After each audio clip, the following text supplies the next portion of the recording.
Bonjour à tous et bienvenue sur Développement Facile. Dans ce nouveau cours consacré au langage PHP, vous allez apprendre les différents opérateurs, comment les utiliser et les mettre en œuvre dans vos applications, dans vos sites internet avec le langage PHP. Tout en sachant que les opérateurs PHP sont également compatibles dans d'autres langages, donc comme ça vous pourrez vous en servir non seulement en PHP, en JavaScript, en ActionScript, etc., etc. Donc vous avez déjà l'opérateur égal, entre guillemets l'opérateur d'affectation.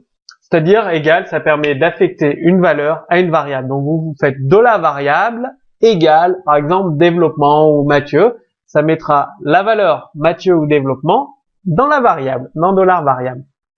Donc l'affectation, en gros, elle s'effectue par valeur. C'est-à-dire que la valeur de l'expression, comme je vous l'ai dit, située à droite du signe égal, est copiée dans la valeur mentionnée à gauche.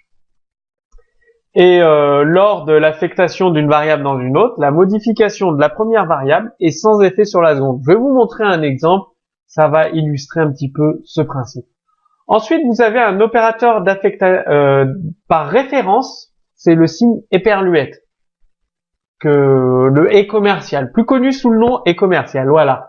Donc, vous pouvez faire l'adresse d'une variable 1, éperluette variable 1 égale à variable 2. Donc avec cette syntaxe, la valeur variable 1 n'est pas copiée dans variable 2, c'est un passage par référence, c'est-à-dire variable 2 fait référence à variable 1. Donc en gros, si vous modifiez variable 1, variable 2 sera également modifiée. Bon, on l'utilise, enfin en tout cas, moi je l'ai vu très peu utilisé dans le développement PHP, le passage par référence. Il s'avère que dans certaines applications, ça peut être très utile lors d'appels de fonctions ou entre classes. Donc pensez au passage par référence, variable 1 si vous le modifiez, ça modifiera variable 2 également. Ensuite, vous avez les opérateurs mathématiques que vous connaissez, donc la somme, la soustraction, vous avez la multiplication, la division, le modulo, le signe opposé, donc 1, moins 1, donc le moins. Donc ça, c'est les opérateurs mathématiques que vous retrouvez dans tous les langages, et notamment le PHP, comme vous voyez maintenant. Vous avez également des raccourcis avec les opérateurs mathématiques, comme plus plus. Donc, plus plus votre variable, ça l'incrémente de 1. Donc, avant la variable, ça incrémente la variable, puis ça retourne la variable. Si vous mettez plus plus après la variable, ça retourne la valeur de la variable et après ça l'incrémente. Donc vous avez la pré-incrémentation. Excusez-moi, j'ai inversé. Donc je recommence. La pré-incrémentation, vous faites plus plus votre variable. Donc ça va renvoyer votre variable 13 et ensuite ça va l'incrémenter. Vous avez la post-incrémentation. Donc la pré-incrémentation, on l'utilise genre jamais. Je l'avais jamais vu, très très rarement.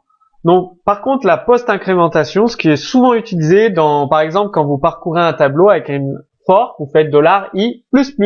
Donc, ça incrémente la variable et ça vous la renvoie. Très, très utilisé. Et sur le même principe, vous avez la pré-décrémentation, moins votre variable. Donc, ça vous renvoie la variable et ça la décrémente. Donc, vous recevez 12 et après, elle passe à 11.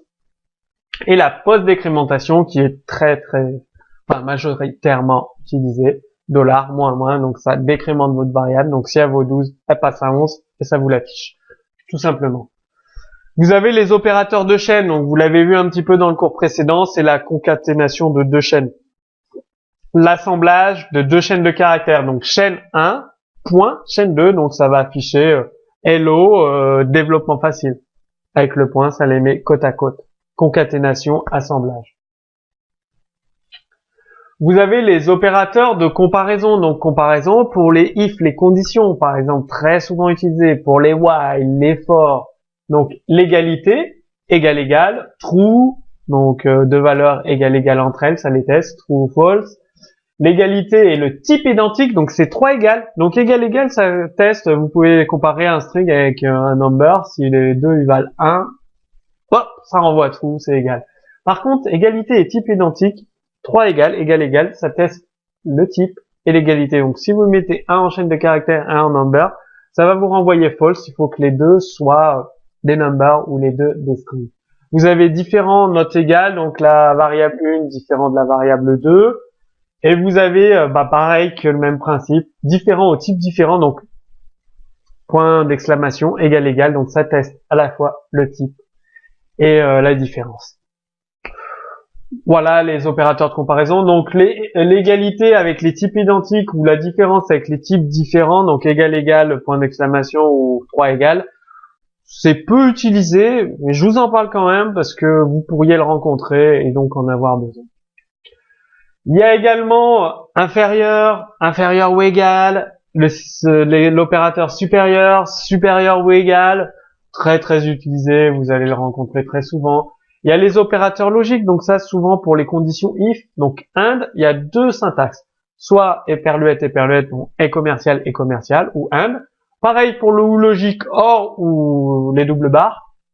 Vous avez le ou logique exclusif, donc XOR, et le non logique qui est point d'exclamation, on utilise souvent pour les booléens if, point d'exclamation, ça veut dire s'il n'est pas false, ou if true, sans le point d'exclamation. Donc le non logique, le ou exclusif, peut utiliser en PHP, mais bon, il peut arriver que vous le rencontriez, donc XOR.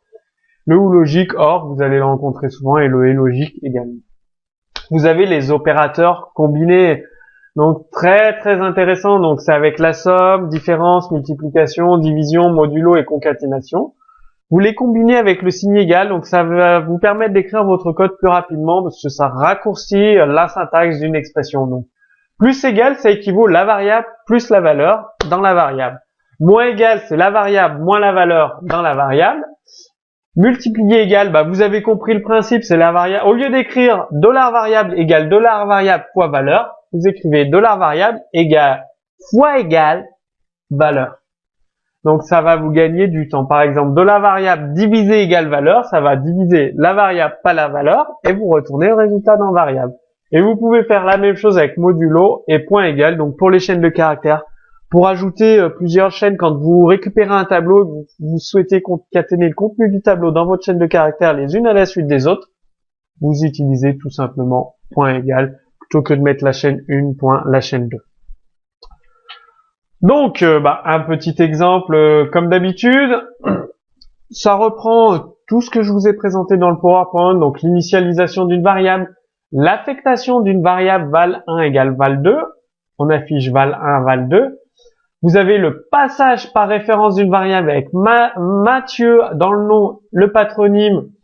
Vous changez au départ le nom, le patronyme vaut ça. Vous changez le nom, et bien le patronyme change également, passe de Mathieu à développement. Vous verrez quand vous enverrez le script sur votre serveur web, vous verrez nom et patronyme égale à Mathieu. Et ensuite nom change, donc il devient développement, la variable cnom devient développement, vous affichez patronyme et elle passera de Mathieu à développement. Donc ça c'est le passage par référence.